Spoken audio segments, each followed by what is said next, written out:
آج میں آپ کو پاکستان کی تجربہ کار حکومت کی بے مثل معاشی کارکردگی کا نوحہ سنانے حاضر ہوا ہوں۔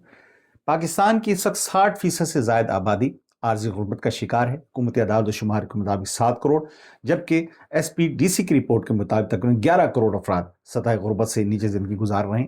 پاکستان کا ماہانہ تجارتی خسارہ 25 ارب ڈالر ہے۔ پاکستان کے ایکسپورٹس میں 7.3% کی کمی ہوئی ہے، جبکہ امپورٹس جو ہیں وہ 8.1% بڑھ گئی ہیں۔ ہر سال 4,500 ارب روپیہ اشرافی کرپشن نظر ہو جاتا ہے۔ بیرونی قرضہ 138 ارب ڈالر، جبکہ مجموعی ملک کا قرضہ 81 کھرب روپے تک پہنچ چکا ہے۔ روزانہ 21 ارب روپیہ لے کر حکومت چلائی جاتی ہے۔